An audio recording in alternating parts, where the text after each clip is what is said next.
후회함이 없는 구원 계획이라고 하는 오늘 제목을 함께 나누려고 합니다. 오늘 말씀 제목이 뭐라고요?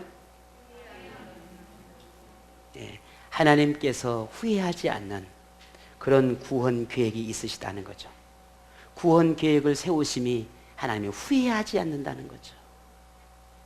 하나님의 구원은 이미 확정되었는데 오로지 유대인들에게만 이루어질 것이라는 것이 유대인들의 주장이었습니다. 하지만 하나님은 그들의 교만과 악함을 꺾으시고 잠시 그들을 내버려 두셨습니다. 그렇게 교만함대로, 자만함대로, 그들의 악함대로 그냥 내버려 두셨다라 했습니다. 그리고 하나님의 그 복음을 이방인에게로 더 확장시켜 갖고 그들에게 구원을 베푸셨습니다. 이러한 하나님의 인자하심과 하나님의 준엄하심을 바울은 참감람나무와 돌감람나무를 비유를 들어서 이걸 교훈하고자 했습니다. 이게 지난주 말씀이죠. 자, 그러면 하나님은 유대인을 영영 버리시는 것인가? 하나님께서 선택한 그들이 복음을 거절하고 불순종했기에 구원에서 제하여 버리실 것인가? 하나님은 준엄한 분이기도 하시지만 인자한 분이시기 때문에 그들을 버리지 아니할 것이다 라고 하는 것이 바울이 강조하는 말입니다. 유대인이 예수 그리스도를 구주로 믿기까지 잠시 우둔함과 어리석음 속에서 그대로 내버려 두실 거라는 겁니다.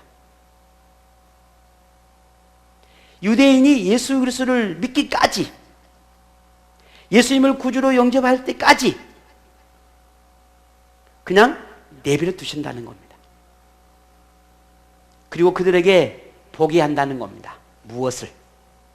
이방인들에게 복음이 증거되어져서 그들의 복음의 역사를 품고 살아가는 저들이, 하나님의 부름을 받는 그들이 어떻게 하나님의 능력 가운데 살아가고 있는지, 어떻게 하나님의 역사 가운데 살아가고 있는지를 보게 할 거라는 겁니다. 자, 보십시다. 오늘 우리도 하나님 앞에 열정을 내고 믿음으로 살았던 우리의 삶을 가만히 보면 그때 세상 부러울 게 없었습니다.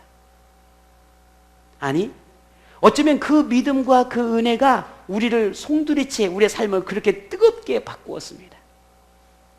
근데 어느 날부턴가 점점 우리의 눈 속에 이렇게 보여집니다. 와, 저분의 신앙이 참 예쁘구나. 아, 저분의 신앙생활 하는 모습이 왜 이렇게 예쁜지 몰라. 아, 나도 그랬었는데, 나도 저렇게 믿었었는데, 나도 저런 열정이 있었는데, 언젠가부터 누군가가 그렇게 바라봐지기 시작합니다. 그리고 나를 향해서 이렇게 말합니다. 아, 이젠 그때는 내가 도저히 되돌릴 수 없는 건가? 회복할 수가 없는 건가? 하고 싶은데, 나도 다시 저러고 싶은데, 이제는 나이가 들어서, 이제는 열정도 식어서, 내 마음에 그런 믿음도 부족해서, 그리고 자기 자신을 돌이켜봅니다. 그런 우리 자신을 보면서 여러분 어떤 생각이 들어지십니까?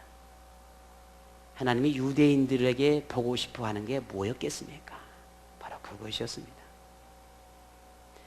복음을 품고 살아가는 사람들의 삶이 얼마나 능력 있는 삶을 살아가는지를 하나님을 버리고 자기가 원하는 삶을 살았던 유대인들이 깨닫기를 원하셨던 겁니다. 여러분, 그게 보이십니까? 그것은 부러움의 대상이 아니라 내가 깨닫고 돌이키고 회복되어야 하는 것입니다. 그것이 하나님 우리를 보게 하는 것입니다. 느끼게 하는 것입니다. 깨닫게 하는 것입니다. 문득 여기 얼마 전에 한 목사님을 뵙고 이런저런 좀 자리를 함께 할 수 있는 자리가 있었습니다. 그분이 저에게 이런 말씀을 하십니다. 물론 늘 볼 때마다 그런 말씀을 하시는데 부담스러우기도 하는데 하나의 제게 또 다른 도전이 되기도 합니다. 그 목사님이 저를 볼 때마다 이런 말씀을 합니다. 나는 목사님을 볼 때마다 나는 도전을 받는다. 그냥 목사님은 보기만 하면, 이야기만 나누면, 아, 나도 뭔가를 좀 해야 되겠다. 야, 나도 뭔가 이제 다시 좀 일어나야 되겠다. 우리 교회를 내가 좀 이렇게 좀 해봐야 되겠다. 그런 생각들이 자꾸만 일어나서 저를 만나고 싶고 그냥 늘 함께하고 싶은 그런 목사라고 그렇게 저에게 칭찬을 해 주십니다. 말씀해 주시면, 그러나 제 마음은 사실은 그분이 생각하고 그분이 기대하고 그렇게 칭찬할 만한 그런 사람이 아니라고 저는 늘 생각을 하거든요. 그럴 때마다 또 도전을 받습니다. 내가 더 열정을 내야 되는구나. 내가 더 뜨거움을 가져야 되는구나. 내가 식지 않아야 되는구나. 내 겉모습만 저들에게 그렇게 보여줄 게 아니라 진짜 그 하나님의 열정과 뜨거움을 가지고 살아야 되는구나 라고 하는 그런 도전을 다시 받게 됩니다.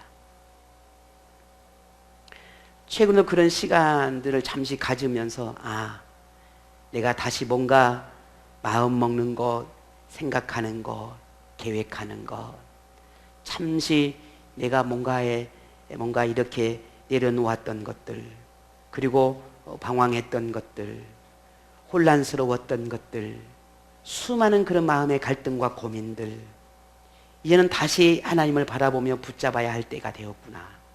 다시 이제 내가 바라봐야 하고, 내가 지금까지 살아왔던 그 모든 것들이 하나님을 위해서 오직 하나님만을 생각하며 살아왔던 그 삶이 이제는 다시 하나님에게로 향해야 되겠구나 라고 하는 그런 마음의 결단들을 또 하게 되었습니다. 오늘 본문의 말씀이 유대인을 향해서 하나님이 보게 하시고, 유대인을 향해서 하나님이 알게 하시고 깨닫게 하고 싶어 하신 그 마음이, 그 뜻이 무엇이었을까라는 겁니다. 이방인이 복음 안에서 돌아오고 하나님의 능력 안에서 회개의 역사가 일어나고 하나님을 바라보고 천국을 바라보며 살아갔던 그들의 삶을 유대인들에게 무엇을 보게 했겠냐는 거죠. 무엇을 깨닫게 하겠냐는 거죠. 거기에 있었다는 겁니다. 그렇게 바울은 이러한 하나님의 놀라운 계획들에 대해서 오늘 본문 25절에 이렇게 이야기를 합니다. 형제들아, 너희가 스스로 지혜 있다 하면서 이 신비를 너희가 모르기를 내가 원하지 않으노니, 이 신비는 하나님께서 구원하시는 이 신비로, 하나님의 구원 계획을 가지고 계시는 이 신비로, 하나님께서 이방인에게 복음을 전가하고 그들이 하나님께 돌아오게 하는 그 모든 역사를 바라보게 하시는 그 신비는 이방인의 충만한 수가 들어오기까지 이스라엘의 더러는 우둔하게 된 것이다. 다시 이방인을 통해서 보게 하고 알게 하고 깨닫게 한 것이다. 그것이 하나님의 신비로움이 거기에 담겨져 있다는 것입니다. 자, 그러면 유대인이 우둔함을 버리고 복음을 받아들이고 깨닫게 될 때는 언제일까? 하나님은 언제까지 그들을 기다리시는 것일까? 하나님께서 정하신 시간은 있고 구원에 이르도록 기회를 허락하시는 그때가 있다면은, 그때는 이 땅에서의 모든 마지막, 종말론적인 마지막 시간이 될 것입니다. 다시 말해서 이 땅에 우리의 삶이 다 마감한 그 순간까지, 숨이 끊어지는 그 순간까지 하나님은 우리를 기다리신다는 겁니다. 그 순간까지. 그것이 우리를 향하신 하나님의 구원 계획입니다. 더 이상 너의 모습을 보니 내가 너를, 하나님을 믿지 않으니 나는 더 이상 너를 선택하지 않겠다 라고 여기서 끝내는 것이 아니라 마지막 이 땅의 모든 삶을 마감하는 그 순간까지 나를 기다려 주신다는 겁니다. 이 땅의 모든 80여 개 사람들을 다 기다리신다는 겁니다.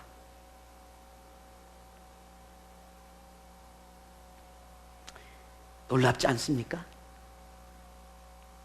그때까지 하나님은 결코 그들을 버리시거나 포기하지 않으시고 끝까지 기다리신다는 것이 하나님의 뜻입니다. 왜냐하면 하나님은 이 땅의 모든 사람들, 아니 하나님께서 원하시는 그 이스라엘 백성들, 유대인뿐만 아니라 모든 지금에 이르는 모든 사람들까지 다 구원하기를 원하시기 때문에 그렇습니다. 그래서 본문 26절에 처음에 이렇게 시작하렵니다. 그리하여 온 이스라엘이 구원을 받으리라. 그리하여 하나님께서 원하시는 모든 하나님 이 땅의 사람들이 다 구원받기를 원한다는 겁니다. 왜? 하나님이 기다리지 않으면, 하나님이 그들을 품지 않으면, 하나님이 그들을 인도하지는 누구도 구원할 수 없기 때문입니다. 그러니 기다릴 수밖에 없는 겁니다. 바라봐야 합니다. 그것이 하나님의 마음입니다. 하나님의 자녀인 우리는 오래전 하나님의 선택을 입었습니다. 하루 전에, 일주일 전에, 한 달 전에, 10년 전에, 어쩌면 처음 내가 모태에서부터 그렇게 하나님께서 나를 선택하셨습니다. 하나님의 은혜로 복음을 받아들였고, 그래서 우리는 하나님의 약속의 자녀가 되었습니다.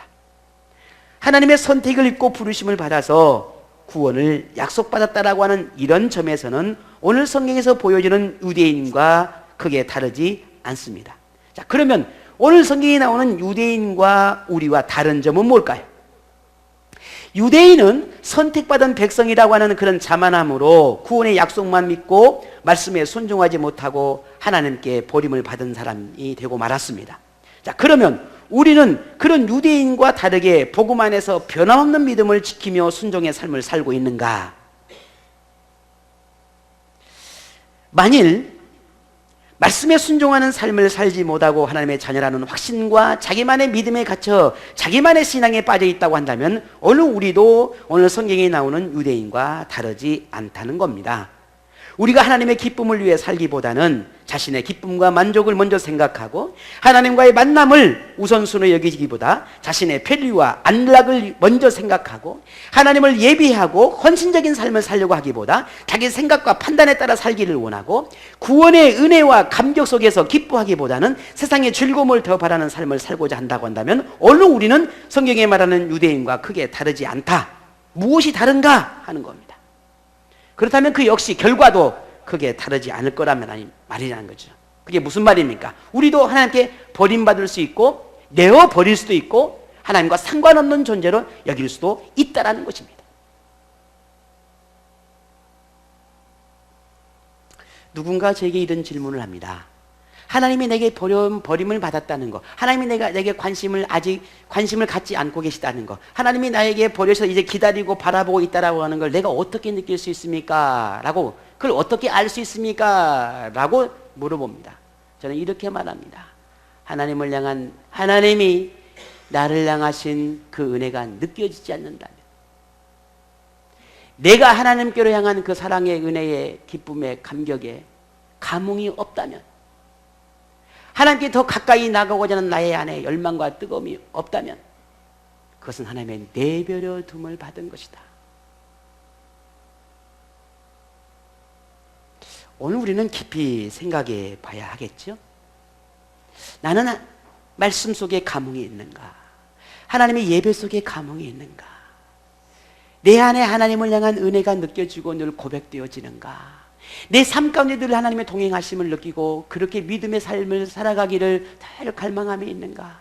내게 주인 삶의 현장, 가정, 직장 모든 삶 가운데 하나님과 동행하며 기쁨과 즐거움의 삶을 살아가고자 하는 그런 마음의 고백이 늘 내 안에 일어나고 있는가? 만일 그렇다면 우리는 하나님의 은혜 속에 살아간다 할 수 있습니다. 하지만 그것이 없다면 어쩌면 우리는 하나님이 나를 내버려 두고 있는지도 모릅니다.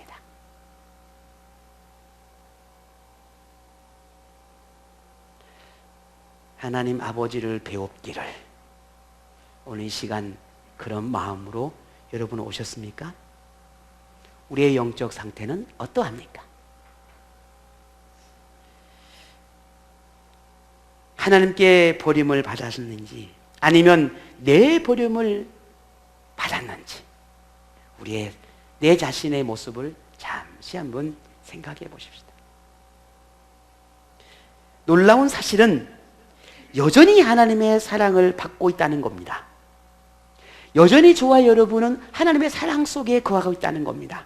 내가 하나님의 사랑 속에 머물러서가 아니라 하나님이 나를 그 사랑으로 품고 있기 때문입니다. 우리는 하나님의 사랑 속에 가는 것처럼 생각하지만 그렇지 않습니다. 하나님은 우리를 사랑 속에 품고 있는 것입니다. 하나님은 그렇게 우리가 그 사랑에 감사하고 살아가고 있든 불순종의 모습으로 살아가고 있든 하나님은 계속해서 우리에게 사랑을 주시고 계십니다.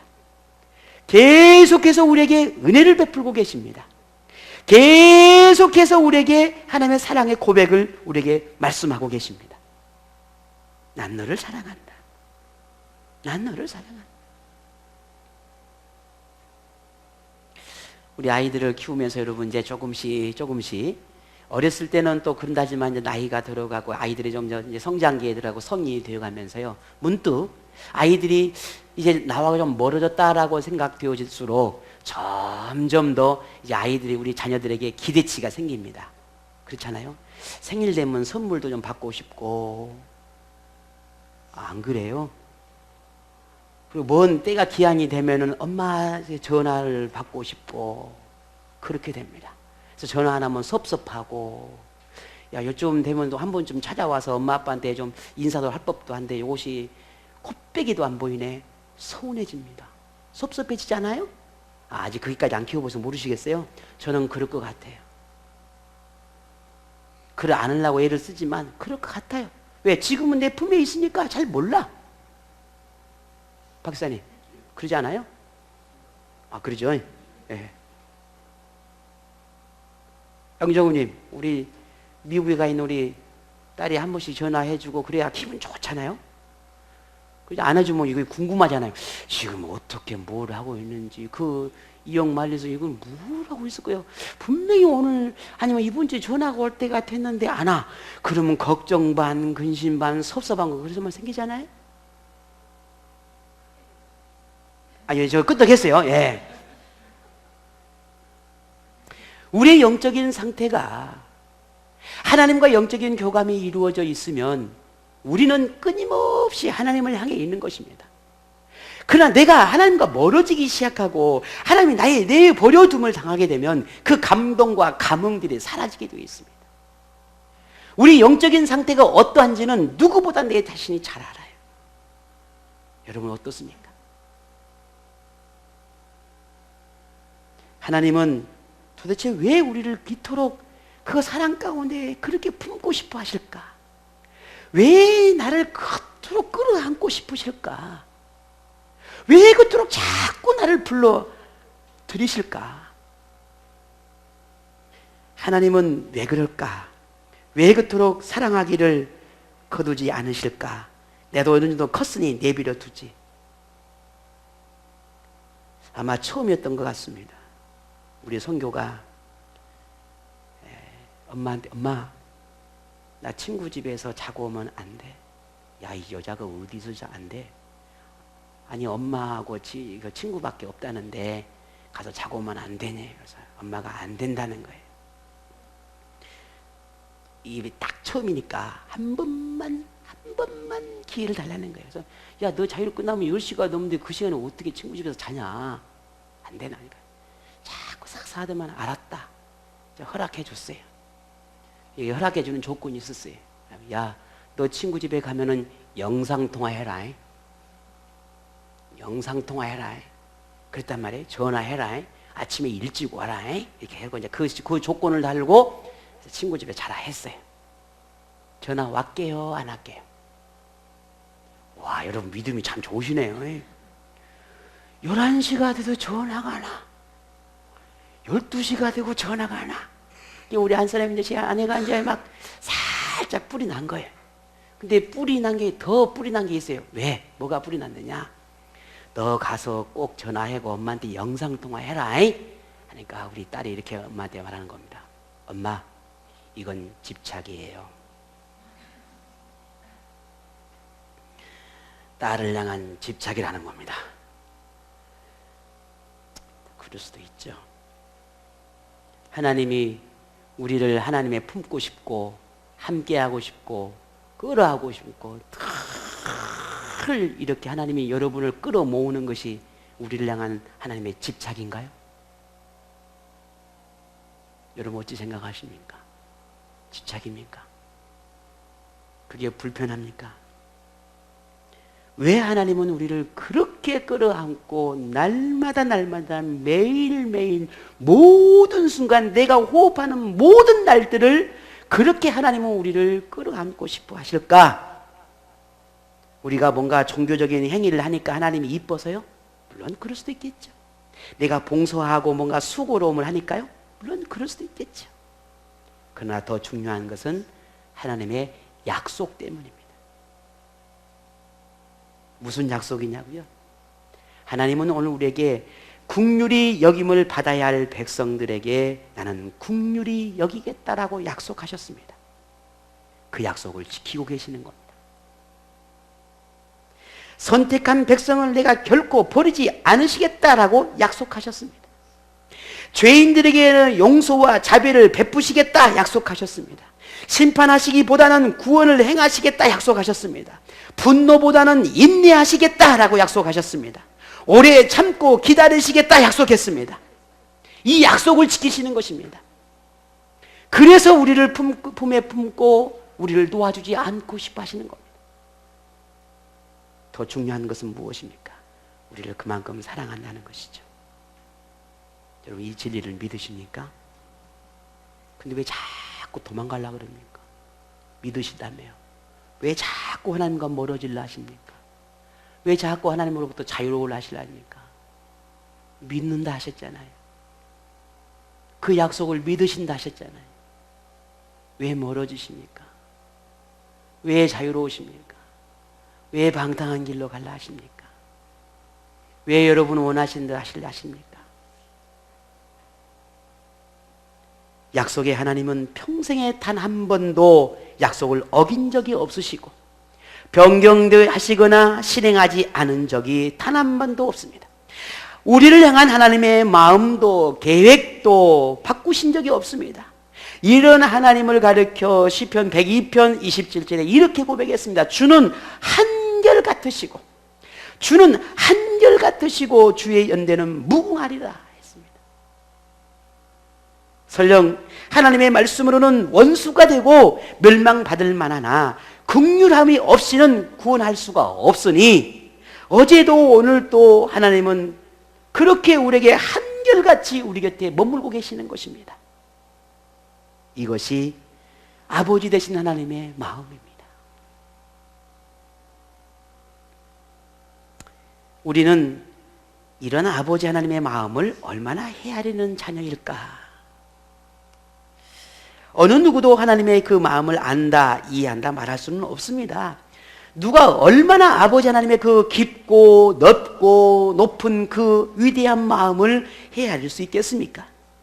하나님은 그래서 바울을 통해서 이렇게 말씀합니다. 본문 33절입니다. 우리 같이 한번 읽어보겠습니다.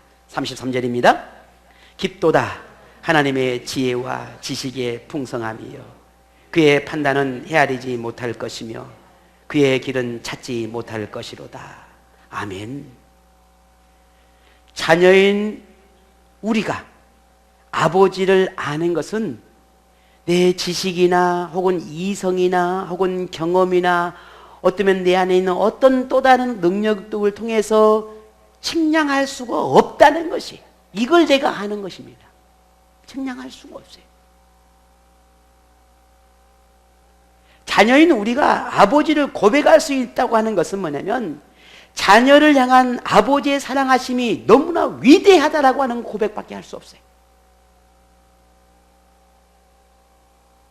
하나님의 자녀인 오늘 우리가 우리를 향한 아버지의 그 구원을 위한 뜻을 고백할 수 있는 것은 하나님은 결코 실수가 없고 후회함이 없으신 분이다 라는 것입니다.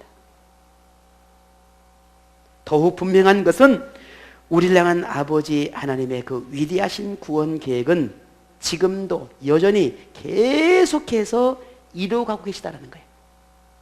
나를 향한 구원 계획을 계속해서 이루어가고 계십니다. 멈추지 않고 계셨습니다. 지금도 내일도 앞으로도 계속해서 이루어가고 계실 것입니다. 이게 분명한 사실이에요. 이 놀라운 구원 계획은 우리의 어떤 모습에도 흔들리지 않아요. 내가 지금 당장 하나님 앞에 불순종해도 하나님께 계획하신 것은 또 행하실 가시는 겁니다. 그렇게 이것이 하나님의 뜻이고 이게 하나님의 마음이고 이게 하나님 우리를 향하신 실수하지 않으시고 후회하지 않으신 하나님의 구원 계획이라는 거죠. 그렇다면 우리는 무엇을 해야 하겠습니까? 이런 하나님의 구원 계획 앞에, 이런 하나님의 놀라운 은혜 앞에, 우리를 향하시는 그 또가 또 없는 그런 하나님의 사랑 앞에 우리는 무엇을 할 수 있을까? 지금 우리의 모습은 아니잖아요. 하나님은 우리에게 한 가지를 요구합니다. 오늘 본문의 말씀 가운데 우리에게 주시는 교훈은 순종하라는 것이었습니다. 순종하라. 하나님은 우리가 이 우둔함에 빠져 살아가기를 원하지 않습니다. 하나님과 원수된 자와 함께 있기를 바라지 않습니다. 멸망의 자리에 머물러 있기를 바라지도 않습니다. 하나님의 자녀이니 하나님의 말씀 중에 거하고 하나님의 보호 아래 머물며 하나님의 손길이 머무는 곳에 있기를 원하십니다. 왜냐하면 하나님을 멀리한다라고 하는 것은 곧 우리가 사탄의 유혹에 빠지기 쉽고 세상에 물들기 쉽다라는 그런 존재임을 하나님은 너무나 잘 알기 때문입니다. 그래서 하나님은 우리를 늘 보호막이 되어주시기를 원하십니다. 그래서 늘 하나님의 품 안에 있기를 원합니다. 엄마 집착이에요. 하나님 집착입니다. 하나님 이제는 저에게 그리 않으셔도 됩니다. 저 말고 저런 사람들에게 조금 더 관심을 가져주세요. 저는 이제 됐거든요. 충분합니다. 저 그 정도면 딱 좋거든요. 더 이상은 집착입니다. 어쩌면 우리가 이런 태도로 믿음의 안에 있는지도 모릅니다. 이것은 믿음이 아니죠. 하나님은 우리가 어떤 존재인지, 얼마나 연약한 존재인지 알기 때문에 우리를 보호자가 되고 우리를 인도자가 되고 우리에게 용기를 주고 우리에게 힘을 주고 우리에게 능력을 주고 싶어 우리 곁에 머물고 싶어 하시는 것입니다. 이걸 집착이라고 말하고 이걸 과하다고 말하고 이게 너무 지나친 억압이라고 말한다면 우리는 어떻게 믿음 안에 살아갈 수가 있겠습니까? 그러나 그렇게 생각하는 사람들이 있다라는 거죠. 어쩌면 우리는 그렇게 말로 표현하거나 그렇게 하지는 않지만 어쩌면 우리의 삶이 우리의 생활이 그렇게 하나님 앞에 보여주고 있는 줄도 모릅니다. 문득 제 안에 그런 고민이 생겼다는 것입니다. 하나님을 멀리하면서 스스로 강하다고 여기고 유혹에 넘어지지 않을 것이라고 스스로 장담하고 있습니다. 하지만 그 말 자체가 불순종이요 스스로 할 수 있다고 생각하는 그 자체가 우리는 이미 사단의 유혹에 넘어진 것입니다. 하나님의 도움이 없이도 하나님의 간섭이 없이도 적당히 이 정도만 해도 나는 이 정도의 관계만 유지해도 나는 얼마든지 이겨낼 수 있고 얼마든지 견딜 수 있고 얼마든지 구원하심에 벗어나지 않을 수 있다라고 생각한다는 겁니다. 이 정도는 괜찮아. 너무 멀리 가니 하나님과도 멀어진 것 같아 안 될 것 같고 너무 가까이 가니 하나님의 말씀이 힘들고 괴롭고 내게 억압처럼 다가와 너무 힘들어서 가까이 갈 수가 없고 그러니 적당하게 거리를 두어서 믿음의 삶을 살아가는 것이 그것이 참 믿음인 양 그렇게 우리가 생각하고 살아가는 사람들이 너무 많다라는 거죠. 근데 너무 안타까운 것은 그러한 것이 마치 옳은 것처럼 이 시대의 많은 그리스도인들이 이 시대의 수많은 교회가 그것이 옳은 것처럼 생각하고 살아가고 있다는 것입니다. 아니라는 거죠. 결코 아니라는 겁니다. 자신이 강하다고 말하고 싶겠지만 결코 우리는 강하지 않습니다. 인류 최초의 아담과 하와가 하나님 앞에 범죄하고 에덴 동산에 쫓겨났을 때의 그 모습이 그거였습니다. 나는 할 수 있어. 나는 강해. 나는 넘어지지 않을 수 있어. 나는 하나님 말씀에 조금 멀어졌다 해도 나는 얼마든지 돌아갈 수가 있어. 나는 하나님 말씀을 그렇게 순종하고 열정을 뜨겁게 살아왔던 세대가 있었고 지금은 그렇지 않아도 나는 내 믿음대로 살아갈 수가 있어. 이것은 사단의 유혹이라고 하는 겁니다. 이미 우리는 넘어졌습니다. 그렇다면 하나님을 멀리하면서 죄를 이길 수 없습니다. 하나님을 멀리하면서 구원을 이룰 수 없습니다.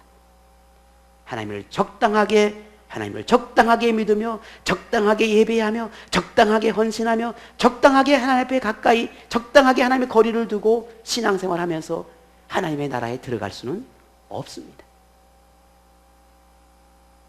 지금 우리는 하나님께서 나를 바라보시며 어떤 마음, 어떤 생각을 하실 것 같습니까?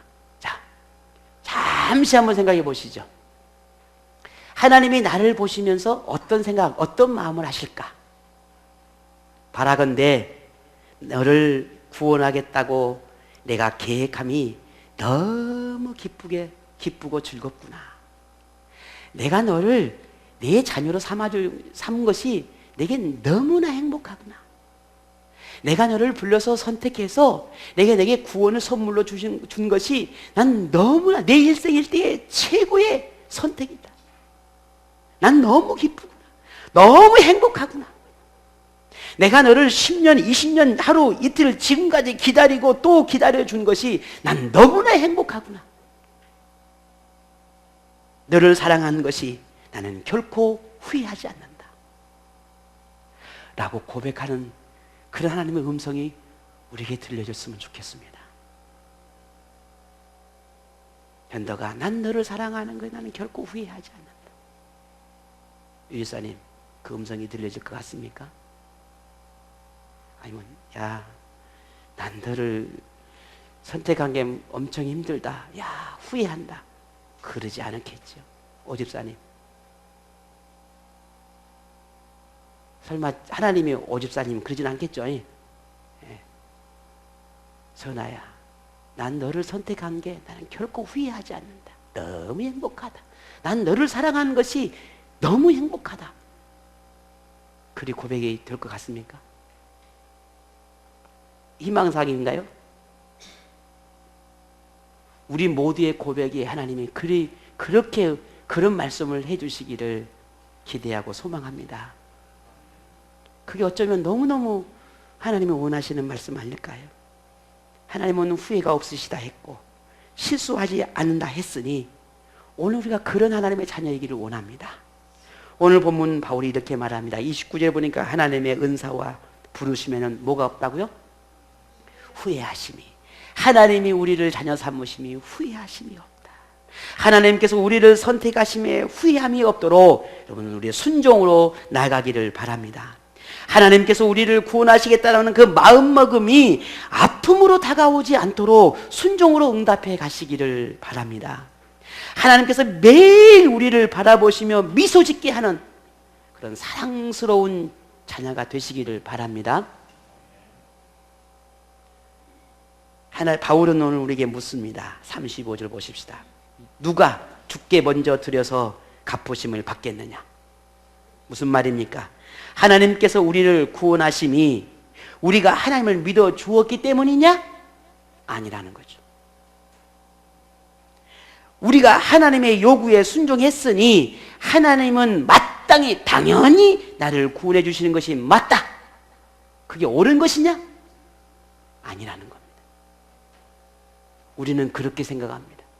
내가 믿으니까 하나님 당연히 내가 나를 구원시켜 줘야지. 내가 교회 나가니까 당연히 하나님 나한테 복을 주는 거 아니요? 내가 이렇게 헌신하고 수고하니까 당연히 하나님이 나한테 은혜를 베푸는 것이 아니요? 아니라는 겁니다. 무슨 말입니까? 하나님은 우리가 하나님의 그 요구함에 순종하기 전부터 이미 나를 구원할 계획을 가지고 계셨습니다. 내가 어떤 삶을 살 거니 그건 중요하지 않아요. 이미 나라고 하는 존재 자체를 구원하려고 계획을 세우고 계셨어요. 이미. 그래서 예수님의 십자가에 못 박아 죽였습니다. 우리가 하나님을 선택받기 전에 우리를 먼저 선택하려고 작정하셨어요. 내가 하나님을 사랑하기 전에 이미 하나님은 우리를 사랑하셨습니다. 그럼에도 오늘 우리가 마치 하나님이 내게 이렇게 요구되어진 걸 내가 이렇게 하니까 하나님 나를 당연히 구원해 줘야지. 이것은 바른 믿음이 아니라는 겁니다. 그러므로 우리가 이제라도 말씀에 순종하는 삶을 사는 것이 하나님의 뜻을 따라 살아가는 것이 마땅히 여겨야 한다라고 하는 것이죠. 우리가 하나님께 영광을 돌리는 삶을 사는 것은 구원받은 자의 마땅한 삶이라는 겁니다. 하나님께 영광 돌리는 삶이라는 게 뭐겠습니까? 그것은 예배입니다. 하나님께 영광을 돌리는 삶, 예배하는 삶이야말로 가장 하나님께서 원하시는 삶입니다. 성경의 모든, 아니 이 시대의 모든 역사 속에서 가장 하나님께서 바라고 원하고 기대하시는 게 뭐겠습니까? 모든 하나님의 사람들이 하나님의 이름을 영화롭게 하는 것입니다. 하나님을 예배하는 것입니다. 이게 원하는 거예요. 예배한다는 게 뭡니까? 이런 형식과 의식과 절차에 따라서 우리가 순서에 따라서 이렇게 드려지는 것일까요? 물론 이것도 있을 수 있습니다. 그러나 가장 예배의 본질은 하나님의 이름을 영화롭게 하는 것입니다. 하나님의 이름을 높여드리는 것입니다. 하나님을 하나님으로 인정하는 것입니다. 여기서부터 예배가 시작되는 것입니다. 그리고 하나님의 부름 앞에 나오는 것입니다. 왜? 하나님의 자녀는, 하나님의 자녀로서의 최고의 하나님의 이름을 높이는 것은 예배, 경배의 행위입니다. 그래서 오늘 본문 마지막 절에 바울이 이렇게 결론을 내렸습니다. 어떻게요? 이는 만물이 주에게서 나오고 주로 말미암아 주에게로 돌아갑니다. 그에게 영광이 세세에 있을지어다. 아멘. 이것이 하나님의 사랑을 입은 자, 구원을 약속받은 자, 긍휼히 여김을 받은 오늘 우리가 하나님을 향한 최고의 응답입니다. 이게 예배입니다. 하나님을 영화롭게 하는 거 예배입니다. 하나님을 인정하는 거 예배입니다. 하나님을 경배하는 거 예배입니다. 그래서 교회에서 예배 이토록 예배를 중요하게 여긴 이유가 여기에 있는 것입니다. 그 어떤 이유로 우리가 예배를 소홀히 하는 것은, 그것은 하나님을 경배하는 행위를 소홀히 하는 것과 똑같은 것입니다. 그러므로 오늘 우리에게 하나님의 순종의 삶을 살아간다, 구원받은 자의 삶을 살아간다라고 하는 그 모든 시작과 끝은 어디서 시작되느냐? 예배에서 시작되고 예배에서 끝을 맺는 거예요. 왜? 그것이 하나님의 이름을 높이는 것이니까요. 그러므로 오늘 우리가 하나님을 예배하는 기쁨, 예배하는 감격, 하나님을 예배하고자 하는 그런 마음의 갈망함들을 오늘 우리가 결코 식지 않는 우리 여러분, 우리 모두가 되었으면 좋겠습니다. 예배의 자리로, 예배의 곳으로, 하나님을 영화롭게 하는 곳으로, 아버지를 찾는 그곳으로 나가는 오늘 우리가 되어서 하나님이 나를 구원하시기 위한 그 모든 계획을 마무리 다 마지막 그 순간까지 이루실 때까지 오늘 우리가 하나님의 마음을 기쁘게 하고, 나를 선택함을 하나님이 결코 후회됨이 없다라고 고백되어지는 그런 하나님의 자녀가 될 수 있도록 이번 한 주간도 여러분 삶 가운데 믿음의 사람으로, 하나님의 사람으로 살아내시기를 바랍니다. 그리고 하나님의 예배하고 경배하고 하나님의 이름을 높이는 모든 삶을 여러분이 할 수 있는 모든 최선을 다해서 그렇게 살아내시기를 바랍니다. 거기에 하나님의 영광이 임하고, 그래서 그 영광 가운데 하나님의 역사하심이 있고, 하나님의 그 역사하심이 있을 때 우리의 삶은 분명 달라지게 되고, 우리의 삶의 문제 역시 하나님의 인도하심을 따라 선하시게 이끌어 가심을 믿고 또 고백할 수 있게 될 것입니다. 놀라운 이 하나님의 은혜와 인도하심을 보고 느끼고 경험하는 한 주간의 삶이 되시기를 주의 이름으로 축복합니다.